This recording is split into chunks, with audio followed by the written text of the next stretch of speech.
Dans la vie, il y a plein de trucs dont on entend parler tout le temps, mais on sait plus exactement ce que c'est. Je sais pas si vous voyez ce que je veux dire. Alors de toute façon, vous allez comprendre super vite, parce que je vais commencer une petite série de vidéos sur le sujet, vous allez m'en dire des nouvelles. Premier épisode d'actualité en plus, on va parler de la Toussaint. Avant tout, là déjà, on va se poser 5 secondes et on va essayer d'apporter une réponse claire à la question « Qu'est-ce que la Toussaint ?»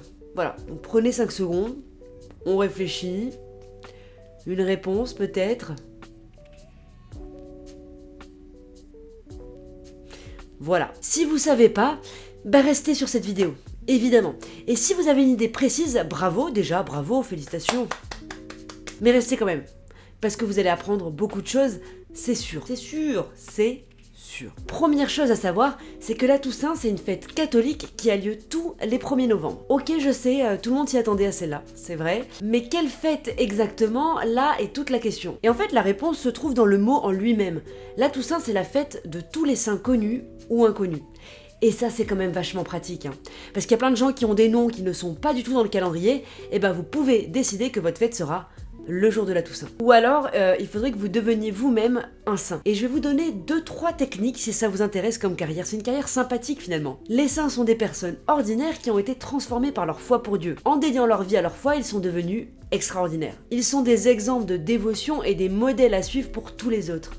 Et c'est à leur mort que l'Église décide de les reconnaître officiellement comme saints. C'est une carrière posthume, somme toute. Bref, revenons à la Toussaint. Cette fête existe depuis très longtemps, depuis 610 très exactement. C'est le pape Boniface IV qui l'instaure à la base pour rendre hommage à tous les martyrs catholiques. À ce moment-là, il avait décidé de mettre cette fête le 13 mai. Et c'est qu'un siècle plus tard que le pape Grégoire IV va déplacer la fête de tous les saints et la mettre le 1er novembre. Ce qui est marrant, c'est que le 1er novembre, c'était également le nouvel an celte. Ça nous permet un peu de renouer avec nos origines finalement. La Toussaint devient officiellement une des 8 fêtes chrétiennes au XXe siècle et en même temps est déclarée comme jour férié. Pour la petite histoire, la fête a été supprimée pendant la Révolution française jusqu'à ce que Napoléon décide de la réinstaurer en 1802. On était à ça d'avoir un jour férié en moins, ok? Il y a peut-être une question qui vous turlupine. Oui, parfaitement, turlupine, oui. Pourquoi certaines personnes vont apporter des fleurs dans les cimetières le 1er novembre? Est-ce que ce ne serait pas la fête des morts aussi? Eh ben non! Non, la Toussaint est un jour de fête et de joie. En fait, c'est le 2 novembre, la fête des morts. Pourquoi? Parce que la Toussaint nous permet d'entrer en communion avec les saints, et ces derniers vont intercéder pour nous avec les autres défunts le jour suivant. C'est donc le 2 novembre, le jour où nous célébrons les personnes que nous avons perdues. Mais entre nous, c'est vrai que c'est quand même beaucoup plus pratique d'aller dans les cimetières le 1er novembre, vu que c'est un jour férié. Depuis le 19e siècle, une coutume s'est donc peu à peu installée, celle de fleurir les tombes avec des chrysanthèmes le jour de la Saint-Valentin, j'allais dire.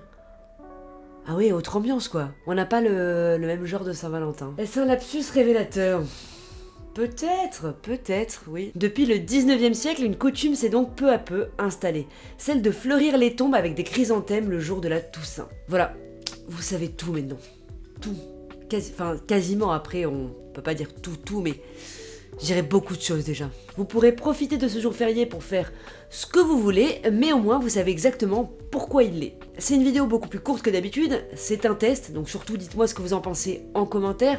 Est-ce que ça vous intéresse que j'en fasse d'autres ou pas? Alors je vous rassure tout de suite, ce sera sur des sujets qui n'ont rien à voir avec la Toussaint. Vous serez étonnés de toutes les choses qu'on croit connaître, mais en fait, pas vraiment. Et perso, je découvre l'étendue de toutes mes lacunes tous les jours en moyenne, ouais. C'est une moyenne après. Petite annonce qui n'a rien à voir, mais j'ai créé un compte TikTok où je publie des quiz, des petites histoires, je m'essaye même à l'humour, voilà, avec plus ou moins de succès.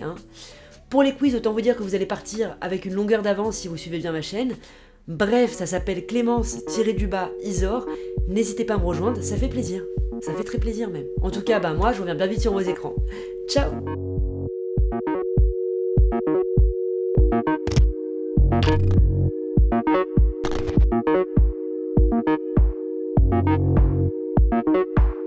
Thank you.